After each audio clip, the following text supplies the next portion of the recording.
बच्चों आज हम सिंपल इंटरेस्ट के बारे में पढ़ाएंगे। साधारण ब्याज। साधारण ही क्यों कहते हैं इसको? तो जानता है?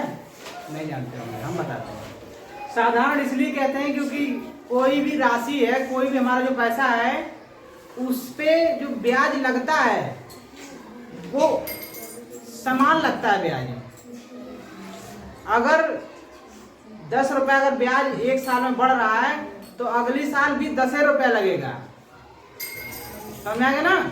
एक जो हमारा मूलधन है, जो हमारी राशि है, जितना हम बैंक में जमा किए या किसी से उधार ले लिए, उतना ही रुपए पे मान लो 4 साल के लिए ले लिए, 5 साल के लिए, जितने साल के लिए ले लिए, वो हर साल अगर 5% के हिसाब से लिए हैं तो 5% ही हर साल वो बढ़ेगा।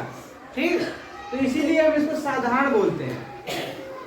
समझ आया कि नहीं? है?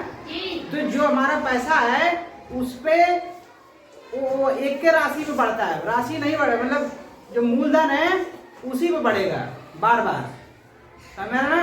और चक्रवृद्धि जो ब्याज होता है ना, उसमें क्या होता है कि हर साल वो जैसी राशि बढ़ जाएगी, वो मिश्र धन जब होता है तो हमारा मिश्र धन पे लगता है, तो इसीलिए वो चक्रवृद्धि ब्याज हो गया। यहाँ हम पढ़ रहे हैं साधारण ब्याज अभी। तो साधारण ब्याज में बस जो हमारा मूलधन है उसी पे ही हमारा ब्याज बार बार लगेगा। ठीक, तो इसीलिए साधारण और ब्याज जो धन जमा किए जाए या उधार लिया जाए तो वह धन मूलधन कहलाता है। हमारा पहला जो रुपया है, सबसे पहले जो हम, ये तो जैसे हम कमा लेते हैं, उस पैसे को हम कहीं जमा करते हैं, बैंक में जमा कर देते हैं, तो हमारा जो कमाया हुआ रुपया है वो हमारा मूलधन है। ठीक, मिश्र धन ब्याज सहित होता है। अब हम जब बैंक में पैसा को रख देंगे या किसी को दे देंगे 3 साल के लिए या 2 साल के लिए या 6 महीने के लिए, जितना भी समय उसका दे देंगे हम, तो उसके बाद जो हमें कुछ पैसा, मूलधन तो मिलेगा ही, लेकिन उसमें कुछ ब्याज भी हमारा बन जाएगा, तो उसको मिला देंगे तो वो हो जाएगा मिश्र धन। ठीक, अब प्रति 100 मूलधन पर ब्याज बनता है, माने हर 100 रुपए पे भी हम 100 रुपए पे ही ब्याज बनता है। जैसे 100 रुपया पे 5% अगर हम कहें कि ब्याज एक साल के लिए अगर है तो 100 रुपया तो हमारा मिलेगा ही, 5 रुपया अगले साल 5 रुपया मिलेगा। 200 रुपया अगर हम कहेंगे हमारा 200 रुपया जमा है 5 साल के लिए, तो 100 रुपये पे 5 हो गया, तो 200 रुपये पे 10 रुपया हो गया। ठीक, तो हर 100 रुपये पे ही हमारा मूलधन बनता है। 1000 रुपये अगर हम जमा कर दिए तो इसमें 10 गुणे 10 करेंगे तो 100 रुपया हमें मिल जाएगा। आया समझ में? तो हमारा इसी को सिंपल इंटरेस्ट कहते हैं। मतलब जो हमारा ब्याज है वो एक निश्चित राशि पे ही, जो मूलधन राशि है हमारे, उस पे ही बनती है। ठीक, इसको सूत्र बताते हैं। आज जो मूलधन हमारा होता है, मूलधन, उसको हम पी से कहते हैं, डिनोट करते हैं, इसको पी से डिनोट करते हैं। प्राइमरी रुपया है हमारा, ये फर्स्ट रुपया है। ठीक, मिश्र धन। याद करने का तरीका भी, इसको ए से डिनोट करते हैं। देखो ये क्या कहते हैं कि मिश्र धन जो लिखा है ना, मिश्र में नाम से ही लग रहा है, मिश्र माने मिला हुआ है। कुछ रुपया मिला दिए, और क्या मिला दिए? तो ब्याज मिला दिए। ठीक, तो हमें कभी सवाल में मिश्र धन, मूलधन दिया रहेगा, कभी मिश्र धन दिया रहेगा, तो कभी ब्याज दिया रहेगा। ठीक है, तो कभी समय दिया रहेगा, कभी दर दिया रहेगा। ये चीजें इतनी दी रहेंगी तब हमारा सवाल आएगा। दर आर से लिखते हैं, समय को टी से लिख देते हैं। ठीक है, और ब्याज को सिंपल इंटरेस्ट। आया समझ कि नहीं? तो एक इसमें एक सूत्र बनाते हैं, मिश्र धन बराबर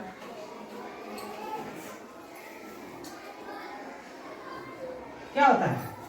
हमारा ये रुपया जुड़ेगा और ब्याज जुड़ेगा। ठीक, तो हमारा मूलधन धन ब्याज। मिश्र धन हमारा कब होगा? जब हमारा मूलधन जुड़ जाएगा, जो हमारा पैसा है और कुछ रुपया हमें ब्याज के रूप में मिल जाएगा। इन दोनों को जब जोड़ देंगे तो हमारा मिश्रण बन जाएगा। ठीक, अब ब्याज कैसे निकालेंगे? तो ब्याज का सूत्र होता है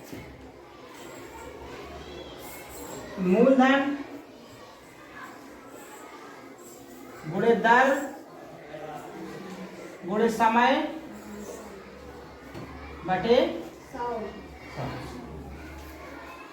मूलधन हमारा जो पैसा है, पहला रुपया जो हमारा प्राइमरी रुपया है, मूलधन P, ठीक है, दर P और समय तो इसको PNR बटे 100 ब्याज। जो N है टाइम समय लिख देते हैं, चाहे N से भी हम लिख देंगे तो सूत्र हो जाएगा PNR बटे 100। ठीक, ये हमारा सूत्र बन गया। आया समझ में? इतना समझ में आया ना? अब जब सूत्र समझ में आ गया तब अभ्यास का हम सवाल लगाते हैं। सूत्र भी बताए थे, देखो मूलधन दिया है, दर दिया है, समय दिया है। सूत्र क्या होता है? PNR बटे 100। P माने 700, दर समय माने 2, दर माने 5 बटे 100।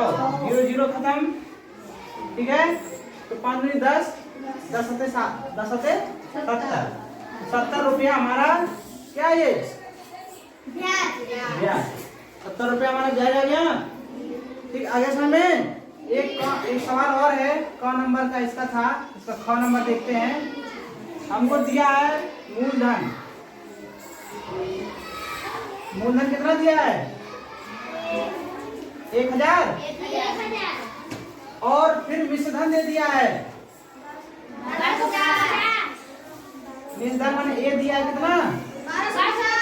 1250। अब सोचो कि जब हमारा पहला रुपया था 1000 रुपये हम कहीं जमा कर दिए थे और बाद में मुझे 1250 रुपये मिला, तो फायदा कितना हुआ?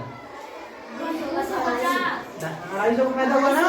तो फायदा हुआ वही हमारा ब्याज हो गया। तो ब्याज बराबर सूत्र होता है मिश्रधन माइनस मूलधन, ठीक है, A माइनस P। तो 1250 माइनस 1000, 250 रुपया हमारा ब्याज आ गया। समझ में आया कि नहीं? अच्छे समझ में आया? सवाल नंबर 2 इसको उतार लो। देखो सवाल नंबर दूसरा को देखेंगे।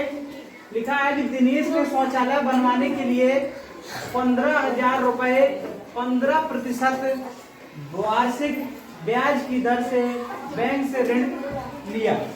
3 वर्ष बीतने पर दिनेश को कितने रुपए वापस करने होंगे? तो जो चीजें होती हैं उसको यहाँ लिख लेते हैं। हमको कह रहा है कि दिनेश जो शौचालय बनवाने के लिए बैंक से P बराबर मूलधन हमारा 15,000 रुपया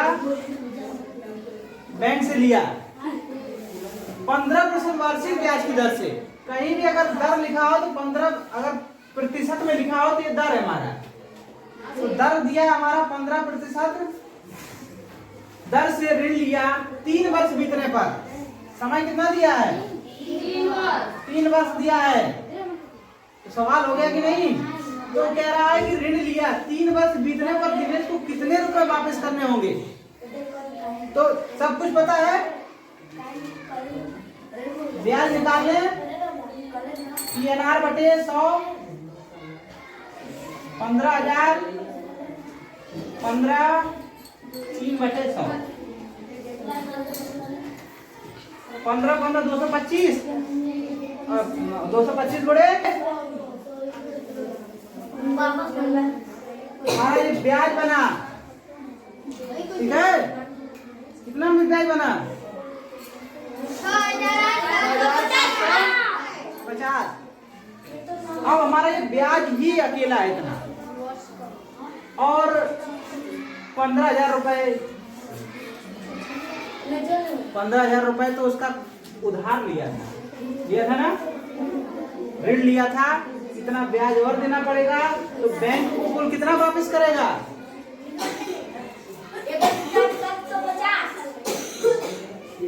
1,750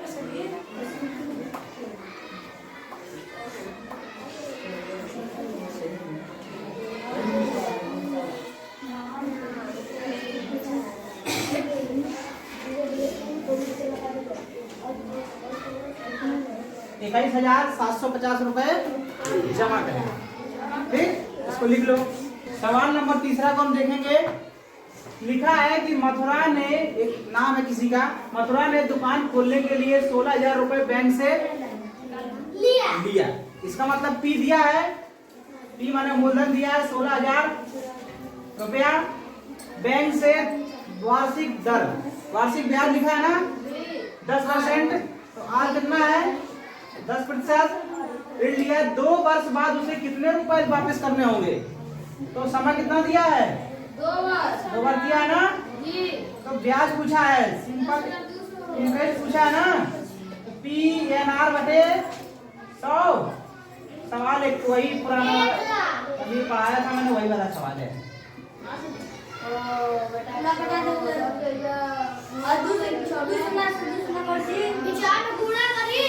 सोलह दूनी 32 और उसके बाद 2 दिए 32 रुपया ब्याज। ये तो देगा ही देगा, लेकिन इसका मूलधन रुपया वो भी तो देगा। तो ये बराबर क्या हो जाएगा P प्लस SI।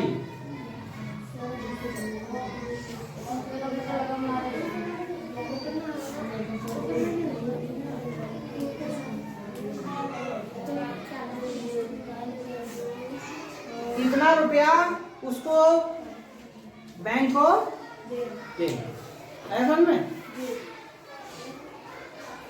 ये वाला सवाल लिख लो।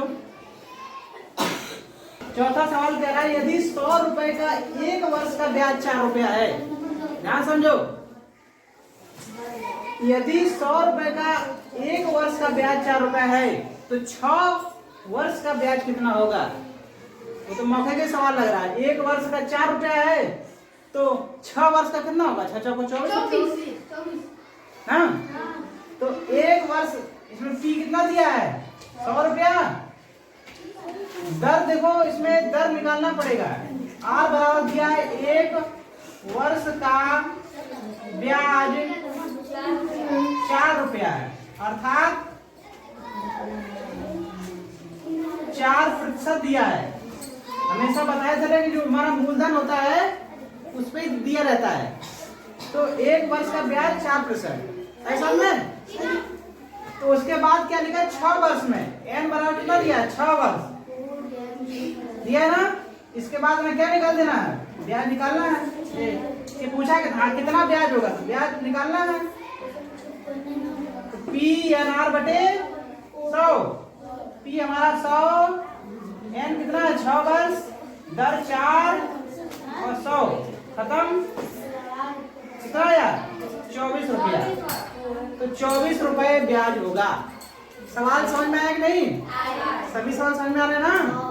एक सवाल और बताते हैं। सवाल नंबर 5वां देखेंगे।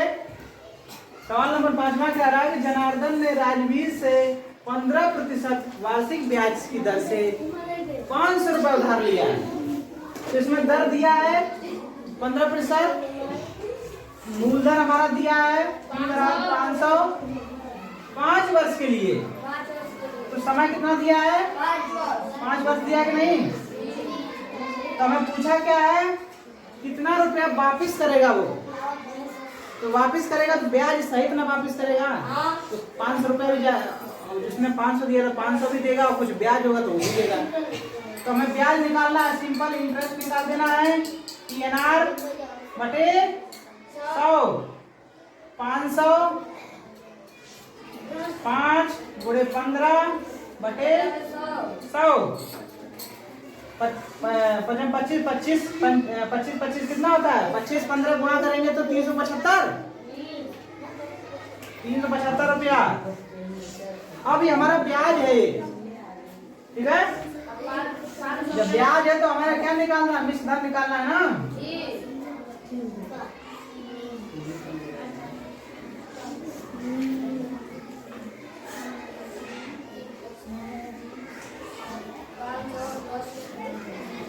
जोड़ देंगे तो 5 3 8 875 875 रुपया पूरे वापस करना होगा।